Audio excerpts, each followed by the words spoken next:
জিন কি মানুষের সাথে সবাস করতে পারে? হস্তমৈথুনে হবু স্ত্রীর হক নষ্ট করা হয় কিনা? ইফতারের নামাজ কি কি সূরা দিয়ে পড়তে হয়? ভাঙা প্লেটে খাওয়া যাবে কিনা? অন্যদের গাছের ডাল আমাদের ছাদের উপর চলে আসলে আমরা কি ছাদের উপরের ডালের ফল খেতে পারবো? নামাজের সিজদা অবস্থায় যদি পা উঠে যায় তাহলে নামাজের কোনো সমস্যা হবে কিনা? নতুন কোনো কাপড় পরে না ধুয়ে নামাজ পড়ে নামাজের কোনো ক্ষতি হবে কিনা? দুই হাতের উপর সিজদা করলে সিজদা আদায় হবে কিনা? নামাজ শেষে জায়নামাজ সালাম করা কি ঠিক? চলুন আপনাদের যে সমস্ত প্রশ্ন ইতিমধ্যে চলে আসছে সেগুলোর উত্তর দেওয়ার পালায় আমরা প্রবেশ করি। নাহিদ ইসলাম আপনি লিখেছেন নামাজ শেষে জায়নামাজ সালাম করা কি ঠিক? না, জায়নামাজ সালাম করার কিছু নেই। সালাম করতে হবে মানুষকে। ডানে সালাম দিয়েছেন, এরপর আর কোনো সালাম নাই। এরপরে কোনো কারোর সাথে আপনার হঠাৎ সাক্ষাৎ হয়েছে, সেই জায়গা থেকে আপনি সালাম দিতে পারেন, কিন্তু জায়নামাজকে সালাম দেয়া এটি কোরআন সুন্নাহর কোনো নির্দেশনা নয়। এটি যদি সালাতের অংশ মনে করে কেউ, সালাত পরবর্তী করণীয় মনে করেন কেউ, শরিয়া দৃষ্টিকোণ থেকে, ইসলাম দৃষ্টিকোণ থেকে, তাহলে সেটি বরং বিদআতে পর্যবেসিত হবে। ইসলামের নামে মন গড়া কোনো কিছু করলে সওয়াব হয় না, বরং আরো বিপরীতে গুনাহ হয়। এইচ.এম. হাসান লিখেছেন দুই হাতের উপর সিজদা করলে সিজদা আদায় হবে কিনা?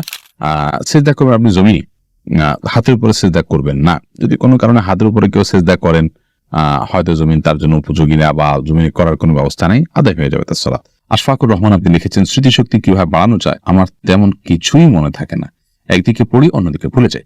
আল্লাহ মাফ করুন, যদি এই পরিস্থিতি হয় তাহলে সেক্ষেত্রে প্রথমত গুনাহ এবং অপরাধ এবং পাপের কাজগুলো আপনার পরিহার করে চলা উচিত, বিশেষভাবে যত্ন সহকারে। সেই সাথে আল্লাহ তাআলার কাছে দোয়া করা উচিত স্মৃতিশক্তি বাড়ানোর জন্য।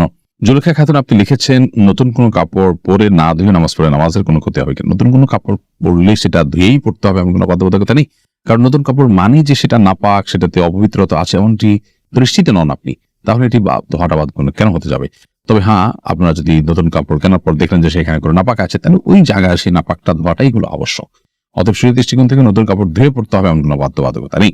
সুমন আহমেদ আপনি লিখেছেন নামাজের সিজদা অবস্থায় যদি পা উঠে যায় তাহলে নামাজের কোনো সমস্যা হবে কিনা? সিজদা অবস্থায় পা সামান্য উঠে আবার আপনি জায়গায় নিয়ে গেছেন, কোনো অসুবিধা হবে না। আর যদি পুরো সিজদা জুড়ে উঠে থাকে তাহলে আপনার নামাজ হবে না, কারণ নবী করিম সাল্লাল্লাহু আলাইহি ওয়াসাল্লাম বলেছেন আমি উমিরতু আন আসজুদা আলা সাবআতি আযমিন, 7টি অঙ্গের উপরে, 7টি হাড্ডির উপরে, শক্ত অঙ্গের উপরে আমাকে সিজদা করতে নির্দেশ করা হয়েছে। তার মধ্যে কপাল আর নাক, 2 হাত, 2 হাঁটু এবং 2 পায়ের যে আঙ্গুলগুলো সেগুলো। অতএব এগুলোর কোন একটা যদি আপনার এই 7টি অঙ্গের কোন একটি যদি সরে যায় সামান্য সময়ের জন্য অসুবিধা নেই, আবার তিনি জায়গা নিয়ে গেছেন। কিন্তু যদি পুরো সালাত জুড়ে, পুরো রাকাত জুড়ে, সিজদা জুড়ে তার এটা যদি পৃথক থাকে তাহলে সেক্ষেত্রে সেটি জায়েজ হবে না এবং সে নামাজ হবে না, কারণ এটা ওয়াজিব এই 7টা অঙ্গের উপরে সিজদা করা। আবু সাইদ আব্দুল্লাহ আপনি লিখেছেন শার্টের হাতা এবং প্যান্ট কি গুছিয়ে রেখে সালাত পড়া যাবে? শার্টের হাতা এবং প্যান্ট গুছিয়ে সালাত আদায় করা মাকরুহ, নবী করিম সাল্লাল্লাহু আলাইহি ওয়াসাল্লাম নিষেধ করেছেন এটি, এই জন্য এটা ছেড়ে সালাত আদায় করতে হবে। তবে হ্যাঁ, প্যান্টের বিষয়টা হলো সেটা যদি কেউ টাকনুন নিচে পড়ে যায় সেটা থেকে বাঁচার জন্য গোছান, তাই সেটা জায়েজ আছে, কিন্তু সেটা সালাতে শুধু না বরং সবসময় এরকম রাখতে হবে। মোহাম্মদ আব্দুর রাকিব আপনি লিখেছেন হস্তমৈথুনে হবু স্ত্রীর হক নষ্ট করা হয় কিনা? এটা আপনার স্বাস্থ্য নষ্ট হয়, আপনি নিজের হক নিজে নষ্ট করছেন, নিজের আমল নষ্ট করছেন, এবং এর মাধ্যমে যদি আপনার যৌন শক্তি কমে যায় সেক্ষেত্রে আপনি স্ত্রীর হক নষ্ট করছেন।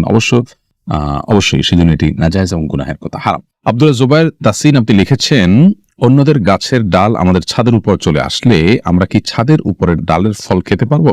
না, আপনার ছাদের উপরে ডাল চলে আসছে দেখে আপনার জন্য ফল হালাল হয়ে যাবে না।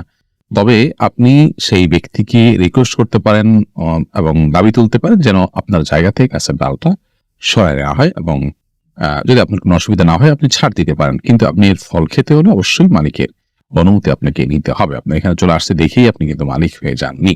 ফয়সাল আহমেদ আপনি লিখেছেন টিকটিকি দেখলে কি মারতেই হবে? প্রয়োজনে কি খুঁজে মারতে হবে? বিষয়টা নিয়ে খুব দ্বিধাদ্বন্দ্বে আছি, জানাবেন প্লিজ। না, খুঁজেই আপনাকে মারতে হবে এমন কিছু এমন কোনো বাধ্যবাধকতা নেই, বরং আপনার চোখে পড়েছে উপদ্রব করে আপনি মারবেন, কিন্তু এটার জন্য আপনি খুঁজে বেড়াবেন, এটার পিছিয়ে ঘুরে বেড়াবেন, আপনার অনুসন্ধান করে বেড়াবেন, এই কথা হাদিসে বলা হয়নি। প্রজাপতি রিয়ালি থেকে আপনি লিখেছেন ভাঙা প্লেটে খাওয়া যাবে কিনা? ভাঙা প্লেটে খাওয়া যাবে, কোনো অসুবিধা নেই। ভাঙা আয়নায় মাথা চেহারা দেখা যাবে, সেটাতে কোনো অসুবিধা নেই। আমরা অনেকে মনে করি ভাঙা প্লেটে খাওয়া যাবে না, ভাঙা আয়নায় চেহারা দেখা যাবে না, এটা নিছকই আমাদের সামাজিক কুসংস্কার।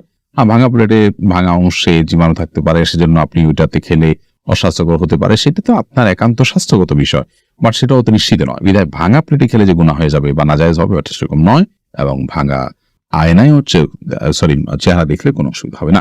তন্নি আইডি থেকে আপনি লিখেছেন নামাজের সময় পাশ দিয়ে কেউ গেলে বা আসলে আমার আম্মু নামাজের ভেতরই তাকায়, এতে নামাজের কোনো সমস্যা হবে কিনা? না, অবশ্যই তার দিকে তাকানো উচিত নয়, কারণ সালাতরত অবস্থায় কেউ যাচ্ছে তার দিকে আপনি তাকানোটা আপনার সালাতের যে খুশু এবং খুদ তার বরখেলাফ হয়।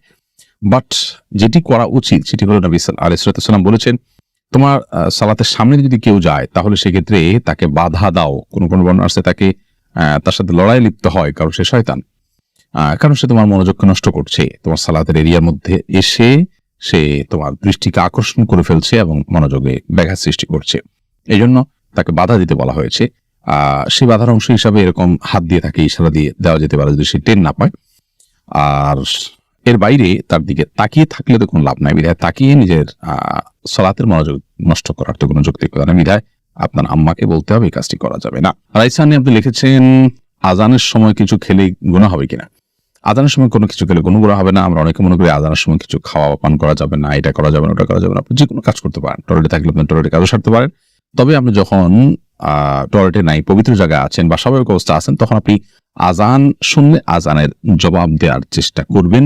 এটা হলো মূল কথা। খেতে গেলে খাওয়ার ফাঁকে ফাঁকে আপনি আজানের জবাব দেওয়ার চেষ্টা করবেন, কিন্তু আজান হলে কিছু খেতে পারবেন না এমন কোনো কথা নেই। এখানে বিষয় হলো জবাব দেওয়ার চেষ্টা করবেন যদি আপনি পবিত্র জায়গায় থাকেন। মোহাম্মদ আরিফ রহমান আপনি লিখেছেন, আপন দুই বোনকে একত্রে বিয়ে করা যাবে কিনা, এই বিষয়ে ইসলামিক বিধান কি সম্পূর্ণ হারাম। আপন দুই বোনকে একসাথে বিয়ে করা যাবে না, এমনকি পৃথক করে বিয়ে করা যাবে না। এক বোন স্ত্রী থাকার সময় অন্য বোনকে বিয়ে করা যাবে না, অর্থাৎ এট এ টাইম দুজন বোন কারোর স্ত্রী হতে পারেন না, এটি হারাম।